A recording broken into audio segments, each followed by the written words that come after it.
Praise God. Sa umagang ito, inalilahan ko po ang lahat na tumayo. At tayo po ay manalangin sa Panginoon. Tayo po, ituon po natin ang ating mga kaisipan, ang ating atensyon sa Panginoon ngayong umaga. Dahil karapat-dapat lamang siyang papurihan at sambahin sa umaga ito.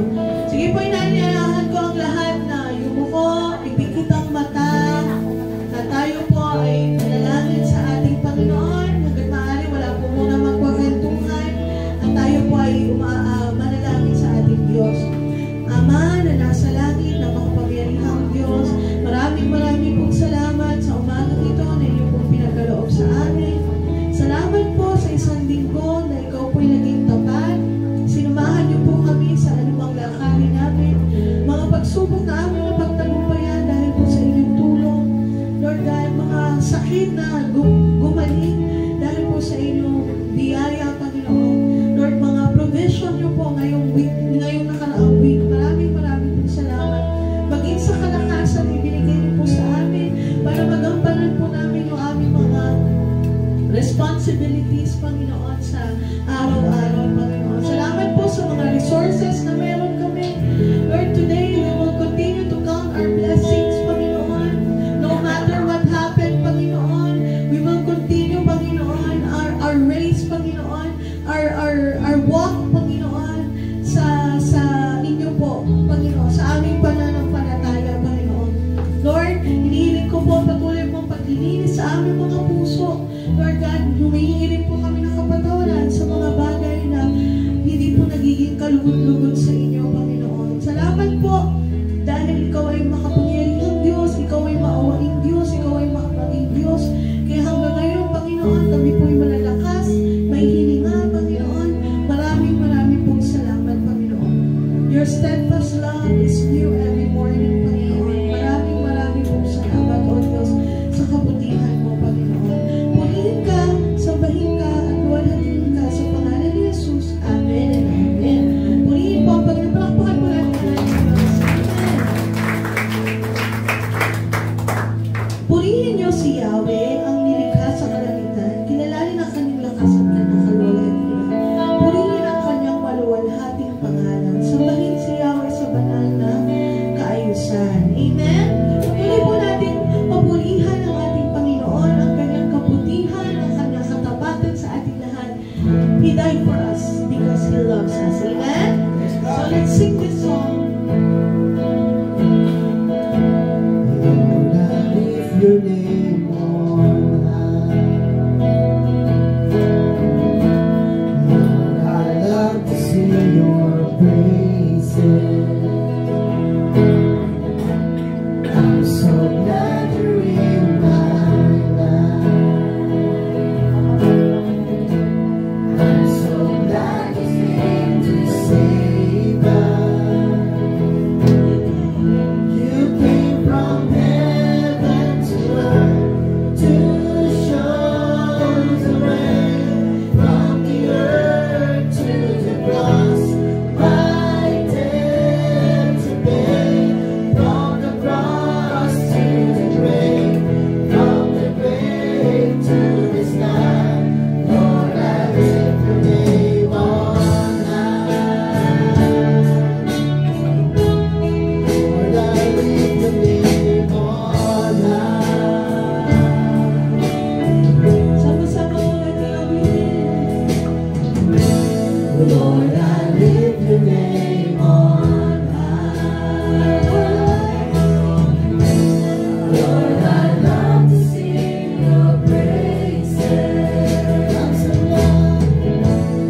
nararamdaman. Ako masaya ako nagpupuri sa Panginoon.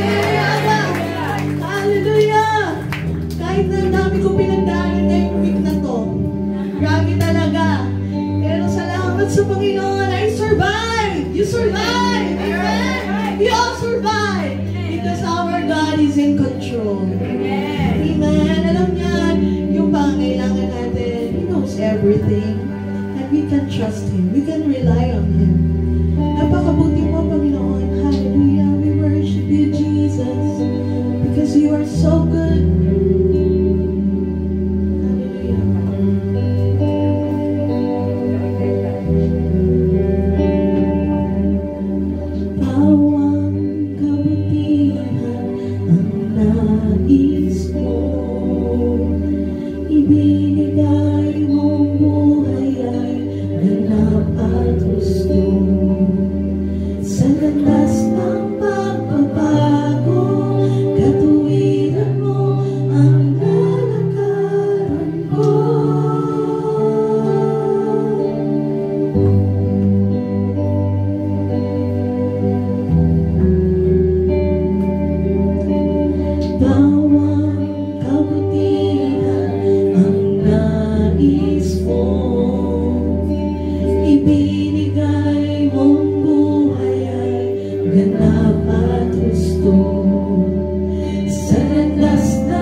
Katapatan mo'y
Alisin mo lahat ng takot sa aming mga puso.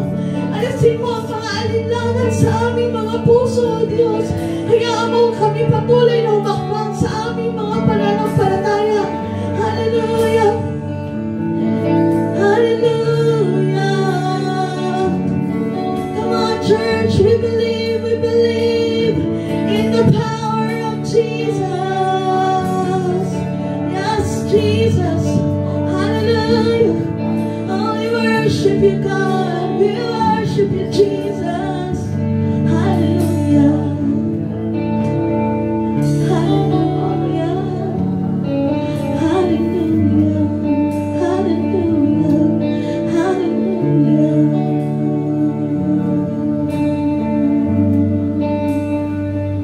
Oh, we thank you, Jesus. Thank you for your presence today. Oh, we love your presence, Jesus.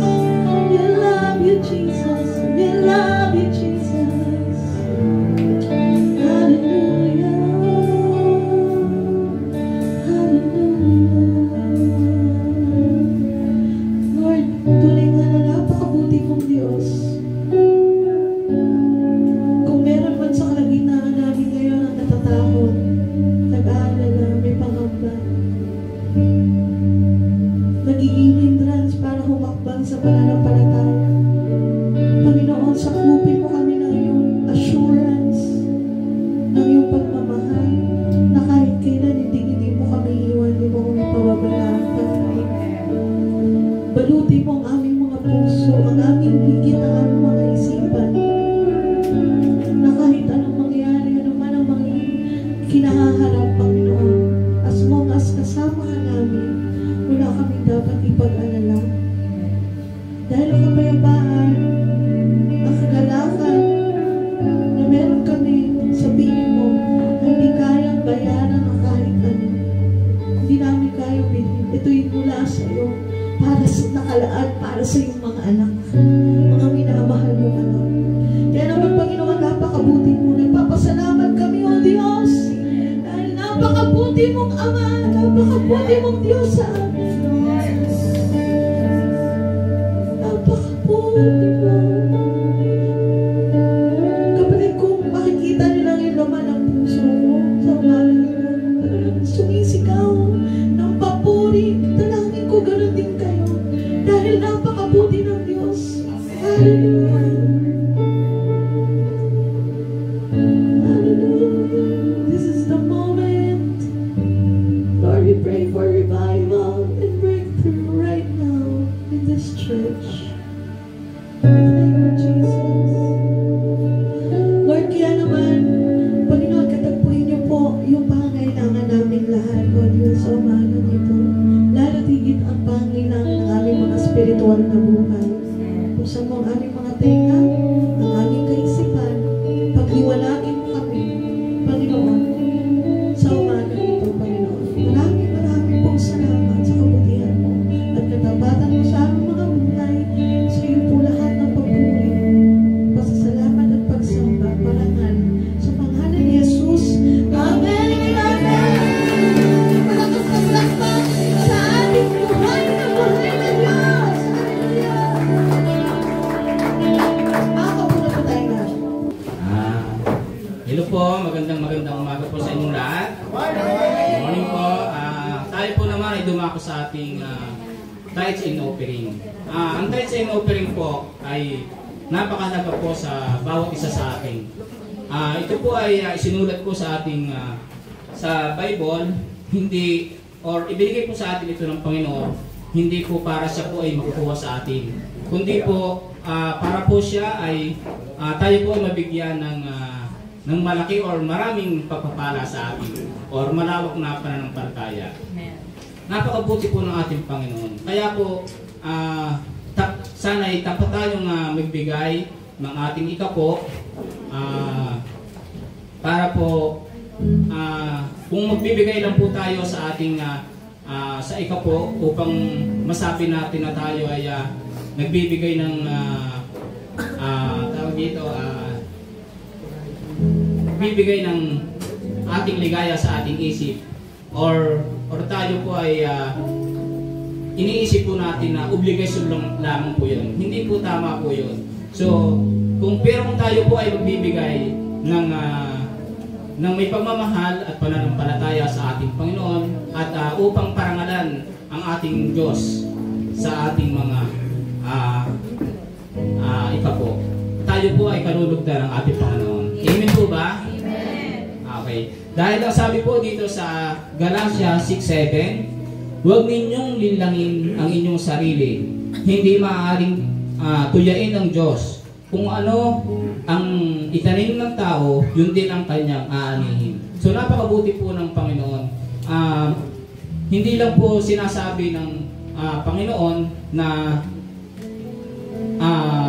hindi lang po nagbibigay tayo sa Panginoon para tayo po ay mabless po tayo, kundi tayo po ay may pananampalataya sa Kanya. Amen. So, ang lahat po ng sinasabi ng ating Panginoon na halimbawa tayo nagbigay po ng ating ng ikapo, tayo po ibibigay, ibabalik po niya sa atin ang kanyang ang kanyang gantimpala ng siksik-liglig pa.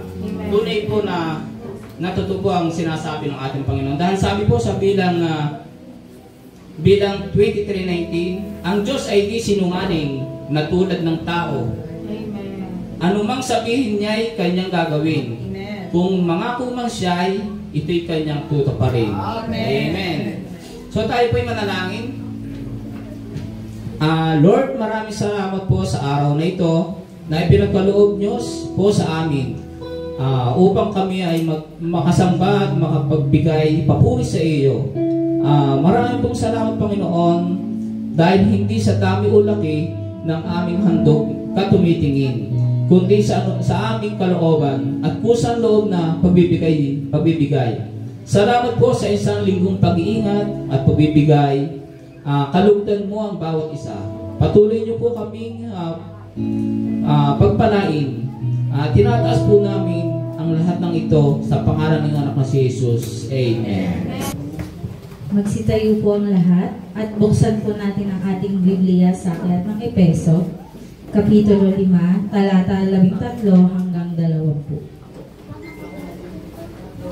Kaya't gamitin ninyo ang kasuotang pandigma na namula sa Diyos.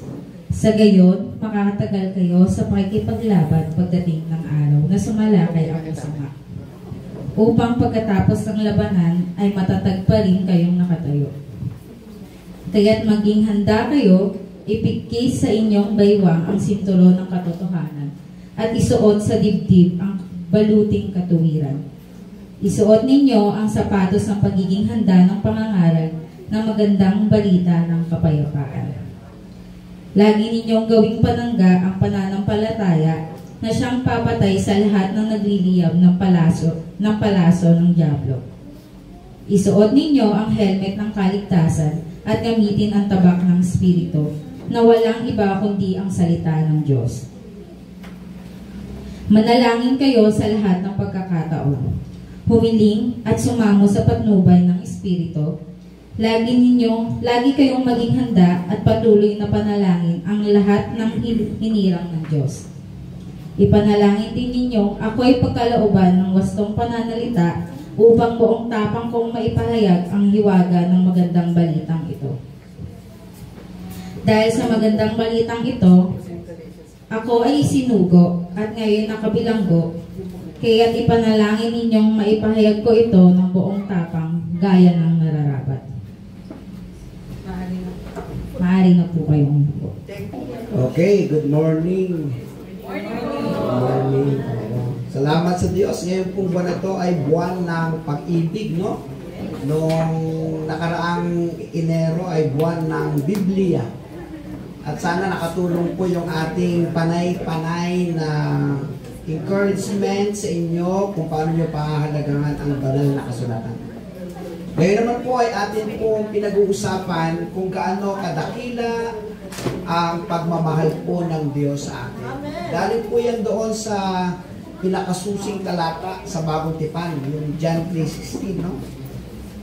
Gayon na lamang ang pag-ibig ng Diyos sa sanlibutan upang sino mang naibigay niya ang kanyang bugtong na anak na si Jesus At ang sino man sa Kanya ay sumampalataya ay hindi mapahamak, kundi magkaroon ng buhay na walang hanggan. No?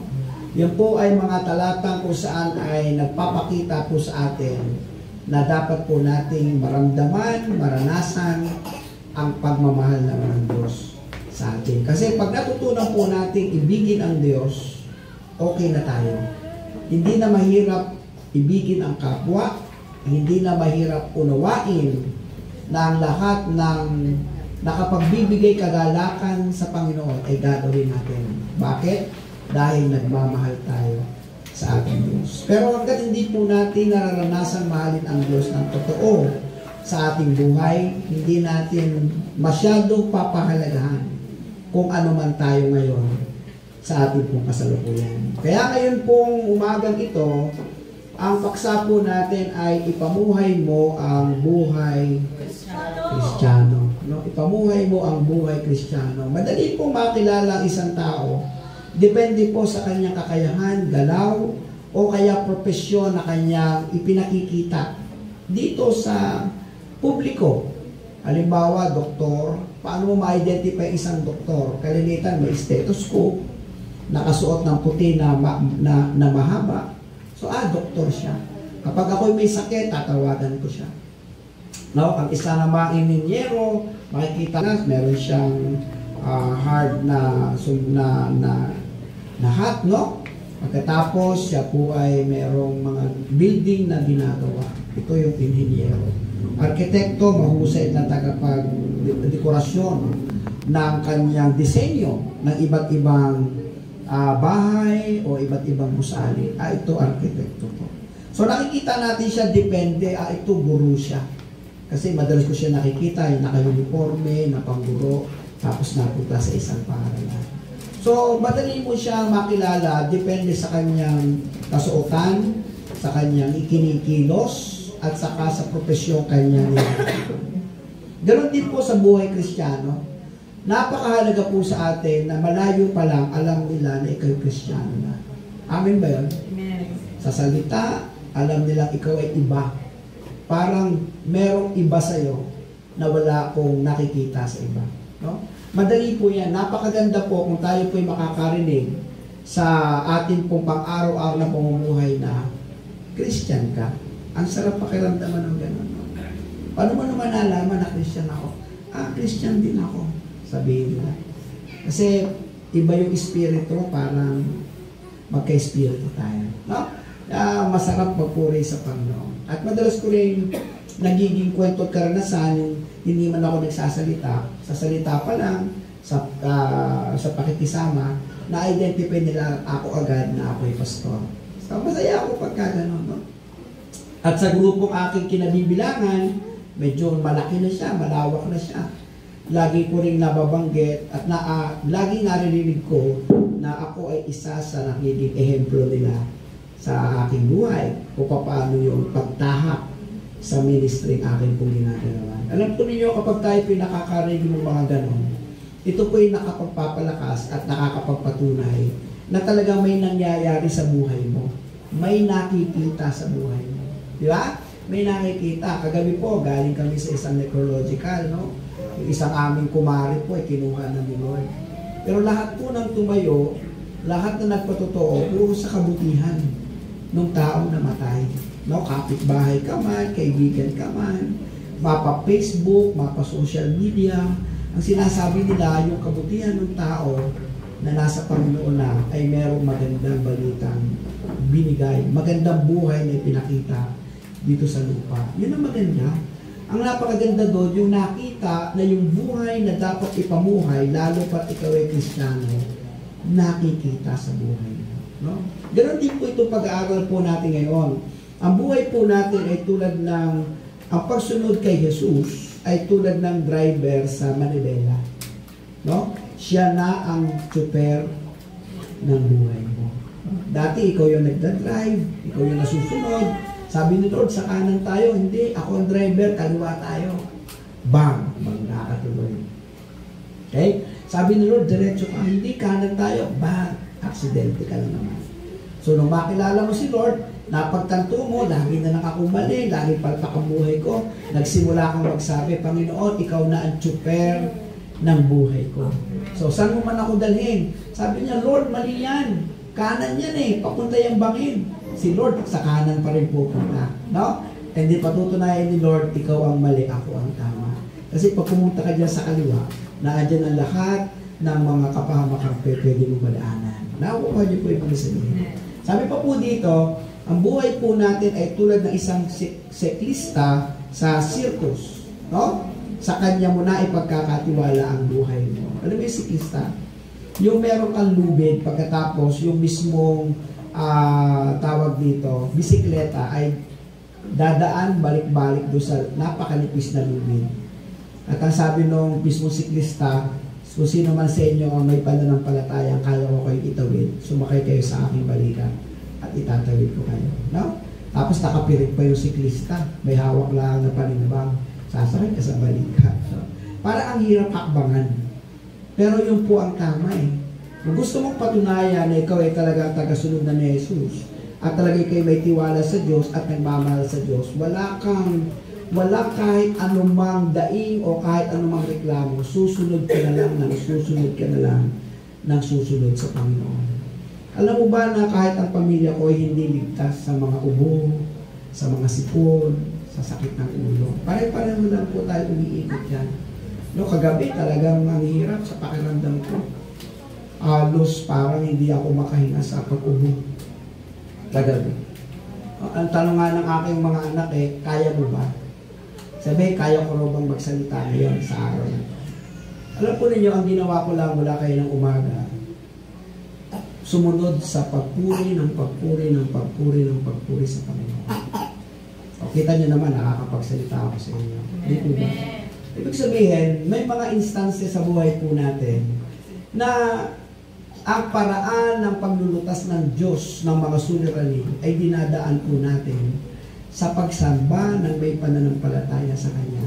Halimbawa, masakit po inyong mga balikat, nangangalay, itaas nyo sa Panginoon, purihin nyo ang Panginoon. Sisa nyo, wala na yan. Halimbawa, namamalat kayo, inuubo kayo, ay iawitan nyo ng awitan ng Panginoon, mamaya wala na yan. Di ba? Kasi alam nyo, marami pong mga pamamaraan ang spiritual na labanan para tayo po ay dalhin, lituhin, libangin sa mga bagay na pwedeng makapagpalayo sa ating buhay. No? Kaya pilit na tayo po ay ilalayo sa tamang direksyon natin sa Panginoon. Kaya ano po sabi ni Pablo sa unang Korinto, Kapitulo 11, talatang 1, tularan niyo ako gaya ng pagtulad ko kay Kristo. Kasi siya yung tamang direksyon. Kaya lahat tayo, Kristiyano, ibig sabihin, tinutularan natin ang buhay ni Kristo. At alam nyo ba na ang buhay natin ay palagi may mga challenges na nagiging dahilan ng mga sumusunod. Ito yung nakaraang linggong medyo nalito ako. Ano ba ibig sabihin ng anxiety? Ano ba ibig sabihin ng stress? Ano ba ibig sabihin ng depression? Diba? Lito tayo dyan. Pero pareho talagang problema yan na kayang dutasin naman talaga ng ating Panginoon. Ngayon, sabi ko sa anak ko, anak, mag-research ka na. No, kung ano ba talaga ibig sabihin nun at sasabihin ko ngayong umaga. O ito na, ni-research ito ng aking anak na si Jen. No? O binigyan ko ng pangalan ha, para kung mali ito, siya yung inyong tatanungin. Okay ha? O ito, anxiety. Sabi ng kanyang research. Ito, ang anxiety ay pag-aalala o pagkabalisa. Number 1, isang pakiramdam ng matinding pag-aalala, takot o kaba tungkol sa hinaharap. Okay? Kahit minsan, wala namang malinaw na dahilan. Alala ka sa kung ano mangyayari sa kinabukasan. Anxiety pala siya. Halimbawa, laging kinakabahan at hindi mapakali bago ang isang malaking pagsusulit o interview. No? Ang interview mo ay sa Marso pa, ngayon mo na lamang February, isip ka na ng isip, malapit ang Marso, bilang ka na ng bilang, anxiety pala yun. No? O kaya wala ka halimbawang pera na. No? Paano kaya bukas? Paano kaya yung kakainin natin bukas? Anxiety pala siya. Okay? Isang uri na pwede makapagpahina sa atin. Pangalawa, stress. O ito, ayon sa research, tensyon o pagkapagod. Ito naman na pinagmumulan ng stress. Isang normal na reaksyon ng katawan sa mga hamon o presyon sa buhay. Maaaring dahil sa trabaho, sobrang trabaho, eskwela, sobrang daming requirements, personal na problema. Ang daming itinambak ni boss sa araw na ito. Hindi pa tapos iutos, may utos na naman. Yan, sobrang stressful yan. Yan ang sabi dito. Halimbawa naman daw, pagkapagod at iritabilidad dahil sa sobrang dami ng gawain sa trabaho o sa eskwela. Yan ang stress. Ito ang depression. Ayon sa research ulit, matinding kalungkutan o panghihina ng loob. Ito siguro yung mga nagpapakamatay. No? Isang pangmatagalang kondisyon kung saan ang isang tao ay nakakaranas ng matinding lungkot. Kawalan ng gana sa mga bagay na dati niyang gustong gawin at minsan pakiramdam na wala ng pag-asa. Okay? Halimbawa, ayaw lumabas ng bahay na, palaging pagod, at nawawala na ng interes sa mga dating kinagigiliwang aktibidad. Yan pala ang depression. Sa bagay, tingin ko may katotohanan ito. Kasi nung nagpapastor kami sa isang lugar sa Pating, Bulacan, meron akong isang kumpare doon na merong tatay, merong magulang, unang namatay yung nanay. Yung babae, makalipas lang isang buwan, sumunod yung asawa. Alam niyo, malakas yung lalaki kasi nag-gym eh. Pero alam mo yung kinamatay, leukemia, no? Na-stress siya, masyado siyang na-depress. Isip, walang tulog, hindi na kumakain, no? Naging anemic yung asawang lalaki. Makalipas ang isang buwan, sumunod. Depression. Ngayon, tayo po ay mayroong Diyos. Amen? Amen. Walang dahilan. Kaya nga lagi ko sinasabi sa inyo, Lord, sa panahon ng aking kahinaan, kayo ang aking kalakasan. Sa panahon ng aking kasakitan, kayo ang aming kagalingan. Di ba? Sa panahon na parang may kabiguan kami, kayo ang aming pag-asa. Yes. Ganun po ang ating pananaw. So, the more na nakikilala ko ang aking Diyos at ipinararanas siya sa akin ang mga bagay na dapat kong maranasan, makikita po natin na lalong napapamahal at napapalapit tayo sa Panginoon. Di ba? Gusto niyo ba ang Diyos ay maranasan niyo sa buhay niyo? Amen. Magtiwala po kayo at ipararanas ng Diyos sa inyo kung sino siya at kung ano ang kaya niyang gawin sa inyo. Inuunahan agad natin ng negatibo eh. Di ba? Inuunahan agad natin na negatibo. Sa katotohanan, itong ako na inyong tatay pastor, sa katotohanan, parang mukhang hindi ko talaga kakayanin magsalita ngayon eh. Kung ang pag-uusapan yung nangyari sa akin kagabi. Pero narito ako eh. No? Laban lang talaga eh, Lord. Di ba? Laban lang. Lord, kakayanin ko to kasi kinakailangan ko magsalita para sa inyo. Para makinig ng mga mensahe tulad nito. Di ba? So, ang Diyos po ay talagang napakarunong sa lahat. At tinan po ninyo, ang unang Juan 4:4, basahin po ninyo, mga anak, kayo ngay sa Diyos at napagtagumpayan na ninyo ang mga hubad na propeta, sapagkat ang Espiritong nasa inyo ay mas makapangyarihan kaysa Espiritong nasa mga sanlibutan.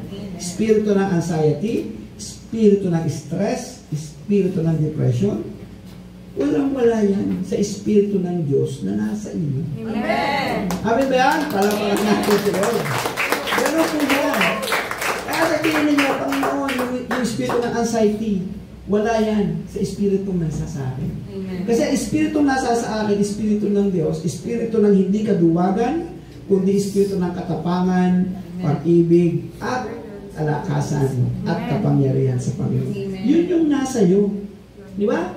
Hindi naman siya parang isang superhero na pag sumigaw ka, bigla siyang darating. Di ba? Hindi. Pag sinabi, Yahweh, biglang darating si Yahweh sa kami mo, ito na ako anak, bakit? Anong kailangan mo? Walang ganon. Narito na siya agad eh. Di ba? Kasama mo na siya palagi. Walang dahilan para hindi, ang sabi nga nila, ang Diyos isang dangkal lang sa iyo eh. Di ba? Halos isang dangkal lang. Mula sa tenga mo, may tao po, mula sa tenga mo, papunta doon sa iyong puso. Isang dangkal lang talaga, no? Jeremiah 33:3 lang yan, no? Tumawag ka sa akin at ikaw ay aking liringan, no? At yung mga hindi mo inaasahan na mga tugon ng Diyos ay ibibigay at ipararana sa iyo ng Panginoon. Ring ka lang ng Jeremiah 33:3. Di ba? Andyan lang naman siya eh. Ang problema, hindi natin ginagawa. Ang problema, imbis na tayo tumawag sa Diyos, tawag tayo sa tao.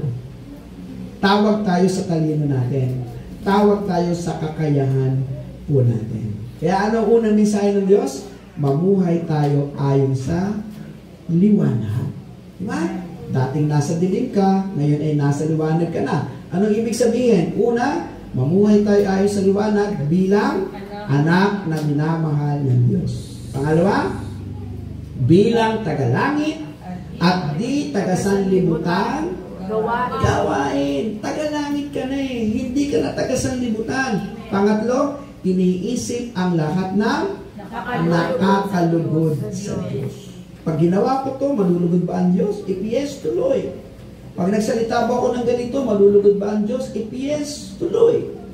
Eh kung ang sagot ng Diyos, ng Espiritu Santo sa buhay mo, hindi ako malulugod, no? Masasaktan mo ba ng Espiritu? Huwag mong ituloy. Kaya nga siya na-chuper ng buhay natin. Okay? Para makita natin, Efeso Kapitulo 5, talatang 1 hanggang 10. Basahin po natin. Yaman kayo'y mga anak na minamahal ng Diyos. Tularan niyo siya. Mamuhay kayo ng may pagmamahal tulad ni Kristo. Dahil sa kanyang pagmamahal sa atin, inialay niya ang kanyang buhay bilang mabangong alay at handog sa Diyos.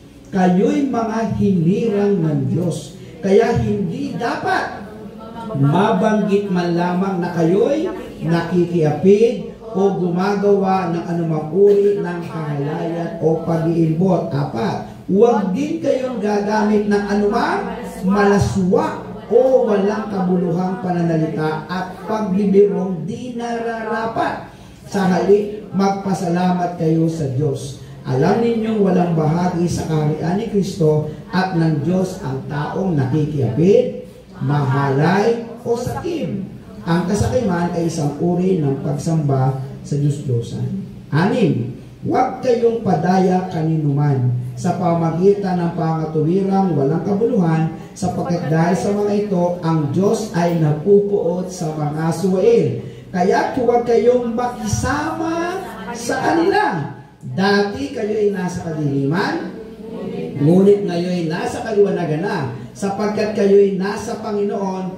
Mamuhay kayo ngayon na nararapat sa mga taong nasa liwanag. 9. Sapagkat pawang mabuti, matuwid at totoo ang ginagawa ng namumuhay sa liwanag. Talatang 9. Sapagkat pawang mabuti, matuwid at totoo ang ginagawa ng namumuhay sa liwanag. Diretso natin ang basa. Sikapin ninyong matutunan kung ano ang kalugod-lugod sa Panginoon. Yan ang taong naliwanagan ng Diyos.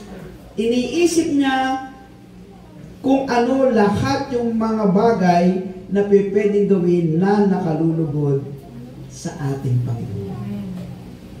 Diba? Napapagod na ba kayong makinig na pinag-uusapan natin ay patungkol sa kung paano natin ipapahayag ang pagiging Kristiyano natin? Huwag niyong kapapaguran. Kasi pinakatala sa banal na kasulatan, ang nagpapatuloy sa pagkakasala, kailanman hindi nakakita, hindi nakakilala sa Kanya. Kaya gusto po nating makita, taon-taon may nangyayari sa buhay mo. Diba? Taon-taon may nangyayari, may nagbabago. May nakikita kayo sa inyong sariling patotoo na ito na ako, Lord. Ang layo-layo ko na mula nung kalimutan ko ang dati kong buhay at sumunod ako sa iyo. Di po ba? Ano pong sabi dito sa mensahe sa pangalawa? Magising ka na mula sa pagkakatulog. Ano yon? Hoy! Gising-gising!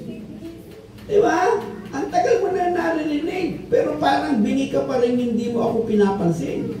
Kaya hoy, gising, gising! Ano ibig sabihin pa? Ilantad mo na ang mga kamalian at liwanagan mo ang kadiliman. No? Wala ka na sa dilim, nasa liwanag ka na. Amen ba yun? Amen. Hindi ka na anak ng Diablo, anak ka na ng Diyos. Amen ba yun? Amen. Ipamuhay mo bilang isang nasa liwanag. Kaya hoy, hoy, hoy, hoy, gising! Di ba? Ba't naandyan ka pa rin? Hoy, hoy, hoy, hoy, gising! Wala ka na dapat niyan. Dapat narito ka na. Para mas maintindihan natin, Efeso Kapitulo 5, talatang 11 hanggang 15. Basahin po natin. Huwag kayong makibahagi sa mga gawain ng kadiliman na walang ibinubungang mabuti. Sa halip ay ibunyag ninyo ang mga iyon. Kaya iyang mabanggit man lamang ang mga bagay na iyon na ginagawa nila ng lihim. Ang lahat ng nalalantad sa liwanag ay nakikilala kung ano talaga ang mga iyon. At nalalantad ang lahat dahil sa liwanag. Kaya't sinasabi, gumising ka! Ikaw na natutulog, bumangon ka mula sa libingan at liliwanagan ka ni Kristo. Kaya't mag-ingat kayo kung paano kayo namumuhay, mamuhay kayong tulad ng matatalino at di tulad ng mga mangma. Meron tayong kasabihan, ang magnanakaw ay galit sa kapwa. Paano ka pupuna? Pareho kayo. Diba? Paano mo pupunahin ang isang mali kung ikaw mismo gumagawa ng katulad niyan mali rin? Hindi mo talaga may tutuwid. Di ba? Uy, mali yan. Pareho na tayo. Magkasama nga tayo dito sa gawain ito eh. Hindi ka pwede pumuna. Ang makakapuna lang sa mga bagay na mali, yung nasa liwanag na. Yung nasa tama na siya. Hindi ka kailanman pakikinggan ng isang itinutuwid mo kung ikaw mismo ay mali sa buhay na ginagawa mo. Amen ba? Amen. Yan po ang katotohanan niya. Kaya sabi, mag-ingat kayo kung paano kayo mamuhay kayong tulad ng matatalino at di tulad ng mga mama. Ang pangatlong mensahe ng Diyos sa umagang ito, magkaroon ka ng bagong pananaw sa buhay. Ano ba talaga ang plano mo sa bawat araw? Pag hindi nagbago yung tinatawag nating mindset, yung isip natin, isip-isip, no? Hindi po talaga tayo magkakaroon ng progreso sa ating pananaw. Alam niyo no, ako pinag-aaral, elementary, hindi ko talaga pinapansin siya. Wala talaga akong grade na number 8 o 81, 80, gano'n. Ang grade ko talaga, mula grade 1 hanggang grade 6, puro line of 7. Hindi ko alam din. Siguro nung time na yon, hindi ako interesadong mag-aral. 70 plus lahat eh. Pasang-awa nga lahat ang grade ko eh. Grade 1 gano'n, laging line of 7. Puro pula yan. Alam mo niyo naman sa card, di ba? Pagka line of 7 na, pulang ballpen ang ginagamit, di ba? Wala akong hindi pula. Dire-diretso yan, puro pula. Nung mag-high school ako, medyo nagbago. Kasi meron ako naging barkada, kaibigan, na medyo nai-influensyahan ako. At nangungopia ako, syempre. Hindi ako makasagot eh. Nangungopia, nanununad, nakikipagsinyasan, kung ABCD, ganyan. Letter C yun, ibig sabihin. Ganyan. Letter B yun, ibig sabihin. Ganyan ako noon. Yan ang buhay ko noon eh. Pero nung makakilala tayo kay Lord, at nagsimulang magbago ang aking pananaw, yan ang sinasabi ko, magkaroon ka ng bagong pananaw sa buhay. Nung mapagtanto ko, edukasyon ay mahalaga, at nakilala ko Panginoon, pumasok ako sa paaralan ng Biblia.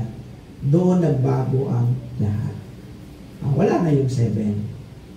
Puro 9 na siya. Yan. Hanggang makagraduate ako, puro 100 na siya. Diba? Kasi nagbabago yung pananaw. Ganun po siya. No? Naging cum laude ako at naging summa cum laude. Diba? Pero dati, puro 7, bagsak-bagsak. Kasi ang pananaw, pag hindi mo talaga binago yan, hindi talaga magbabago. Hindi susunod ang iyong katawan. Hindi susunod ang iyong panghinaharap na buhay. Pag hindi mo binago yan. Sige nga, magpaaral ka ng bata. puro aral, pero wala namang plano sa buhay, hindi rin siya makakapagtrabaho ng maayos. Kasi wala siyang pangarap. Tama? Ganon din po sa buhay Kristiyano. Pangatlong taon na po tayo, pagdating ng panglima, ganito pa rin yung ating setup. Ikaw mismo sa iyong sarili, para wala pa rin nagbabago. Sino maapektuhan? Kayo rin sa inyong sarili. Kasi hindi umangat eh. Hindi umangat eh. Pero tingnan nyo itong batang ito, si batang maliit. Si Ethan. Hindi nyo ba nabanggit? Dati, pang tuwing na lang, pang closing lang dati yung batang ito eh. Pero tingnan mo naman ngayon. Di ba? Isang buong awit, siya ang tumutugtog. Ini-adjust pa nga namin itong upuan sa kanya. Kaya lang, pag yung isa na, si J-Rod na, palagi ko, i-adjust naman pataas. Ito isa pababa, ito isa pataas. Ay magkaiba sila ng daigdig, ano? Magkaiba ng tangkad eh. Diba? Pero ibig ko sabihin, nagpursige, nagkaroon ng pananaw yung bata. Amin ba yan? Amen. Magpupursige ako, kakayanin ko to, kaya ko to, kaya ko to. O may nangyari. Diba? May nangyari. Kaya pag po tayo sumusunod sa tamang pananaw ng pagsunod sa Panginoon, may mangyayari po talaga eh. May mangyayari talaga. Pero pag hanggang doon na lang tayo, wala po tayong mangyayari. Kaya sabi dito, huwag mamuhay ng isang hangal, mamuhay sa kapuspusan ng Banal na Espiritu, at magpuri at magpasalamat sa Diyos. O Efeso 5:16-20, basahin natin muli. Gamitin ninyo ng lubusan para sa mabuti ang bawat pagkakataon, sapagkat puno ng kasamaan ang kasalukuyang panahon. Huwag kayong maging hangal, sa halip unawain ninyo kung ano ang kalooban ng Panginoon. Huwag kayong maglalasing, sapagkat sisirain lamang niyan ang inyong buhay. Sa halip ay dapat kayong mapuspos ng Espiritu.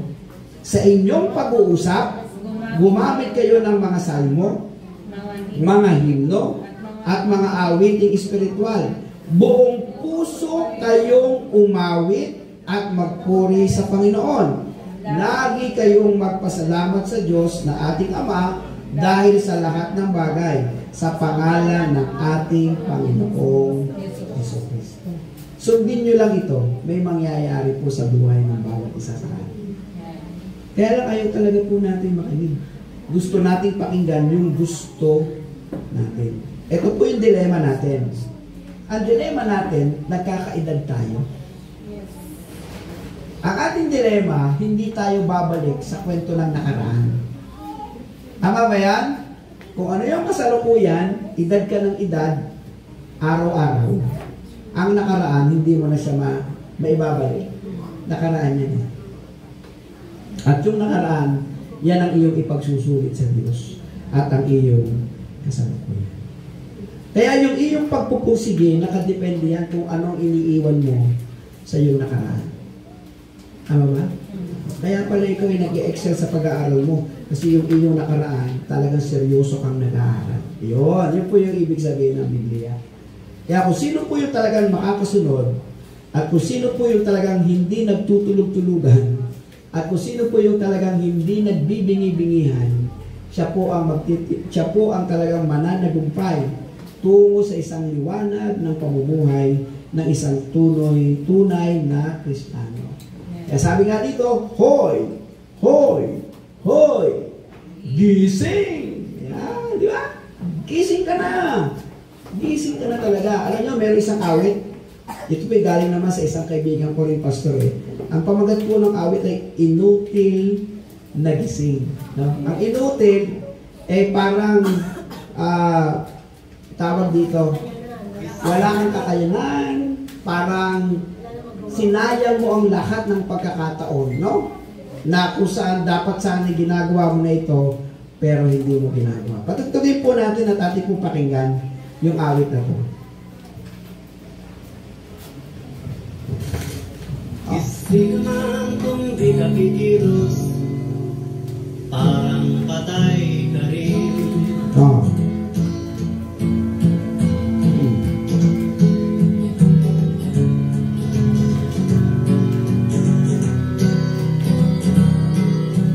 Okay raw ang umaga nagising.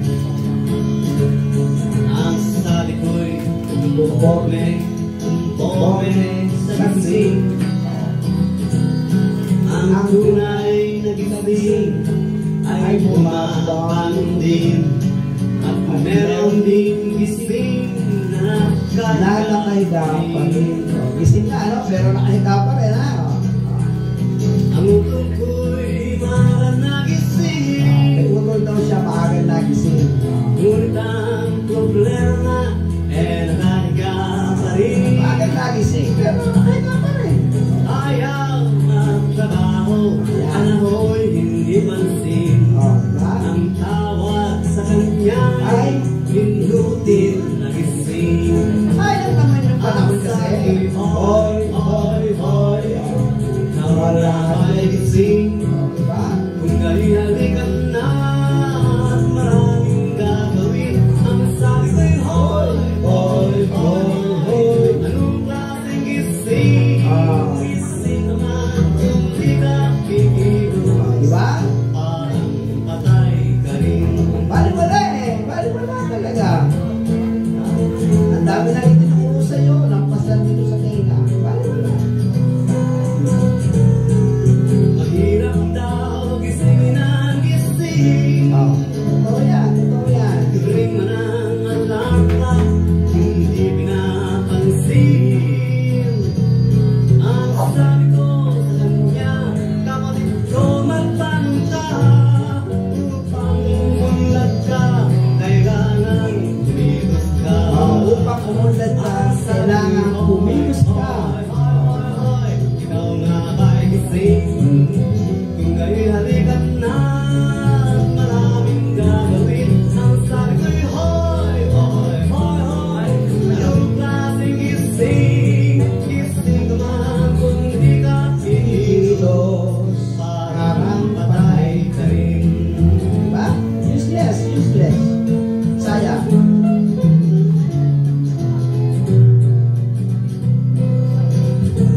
Ang sabi niya, sila'y nanlalata. Naglalata. Ang sabi ko'y utol, ganyan ang tanda. Pag sobra sa higa Oh. at kulang Sa sa tawa. lawa, Oh. at sanong ika'y lalong mahihina.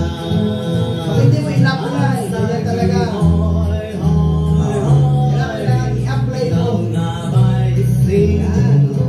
Kung gayo'y halika na at maraming gagawin. Ang sabi ko'y hoy, hoy, hoy. Yes. Anong klaseng gising? Gising man kung di ka kikilos. Oh, oh, parang patay ka rin.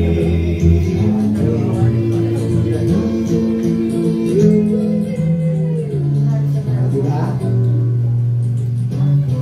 Magtatatlong taon na tayo, ang dami na itinuro ng pulpito ito sa atin. Alin kaya doon ang nakapagpagising, alin kaya doon ang nakapagpatino, alin kaya doon ang nakapagpalakas, at naging dahilan para tayo ay sumunod ng sumunod sa Panginoon. Bali wala. Sabi, gumising ka aga-aga mo, tapos tanghali ka rin babangon. Naunahan ka na nung nauna. Di ba? Binigyan ka na ng pagkakataon, naunahan ka na nung nagpursige doon sa tamang dapat mo lang puntahan. Kaya nasa sa inyo talaga yan. Wala sa nagtuturo, nasa tinuturuan niya. Tama mo ba? O, kailan nangyari sa buhay nyo na Saturday pa lang, excited na kayo dahil linggo kinabukasan? Diba? Nakahanda na yung damit, ito ang susuotin ko, ito ang paplansyahin ko, ito yung gagawin ko. Pag gumating sa inyong punto ang ganun kayo ka-excited, ibang klase na ang buhay mo, mga kapatid. Sobrang love mo na si Lord kasi Saturday pa lang, inihahanda mo na. Ayaw mo na magpuyat kasi kinabukasan, ayaw kong aantok-antok sa church. Tama ba yan? O, ayaw ko nang gawin ang mga bagay na ito kasi ilalaan ko ang buong buhay ko para sa Panginoon. Kapatid, mga anak ko sa pananampalataya, pag umabot po kayo sa ganong ugali, sa inyong pakiramdam, parang ang laki na ng pagmamahal ko sa Diyos, panatag na po tayong lahat. Na talagang pag tayo man ay kunin ng Diyos anumang oras, alam natin tayo ay namuhay ng isang buhay Kristiyano bilang tagasunod ng ating Panginoon sa Kristo. Amen? Kaya tayo po ito may lahat. At patuloy po natin palaking po yung pananampalatay pagmamahal sa Diyos sa awitin na inawit natin ng huling awit, no? Ayan. O. Ito, sinasabi ko. Diba? Siya na mismo pumipindot pala nito. Galing nga. Mga kapatid, no? Napakaliit na bata nito. Pero nagpursige talaga. Nagbago ng pananaw. Kaya ko yan. O, tinan niyo ngayon. Naglilingkod na sa Panginoon. Okay, awit po tayo.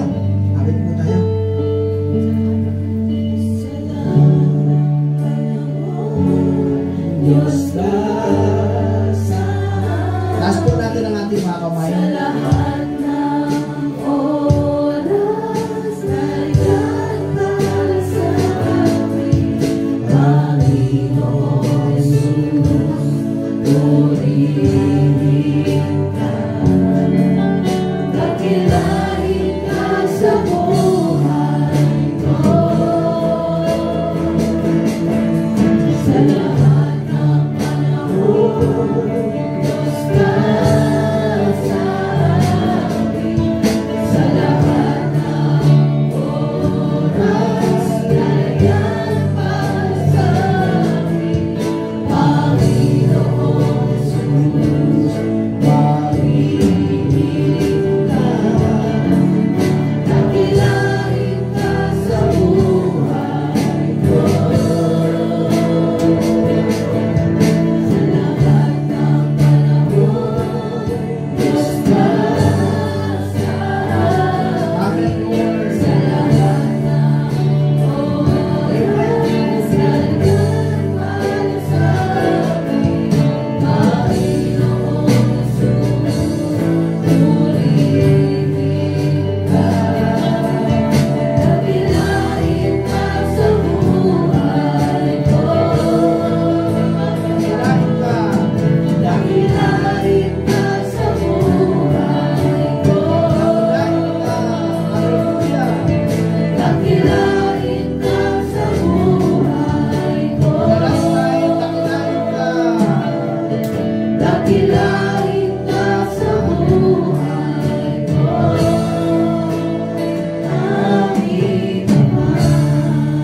Inaagtika sa aming pong puso, kundi ang mabigyan ka ng kaluwalhatian at sa lahat ng panahon sa aming Diyos na napakatapat, hindi nagbabago ang kanyang pagmamahal, pagpapatawad, pagtuturo, paggabay.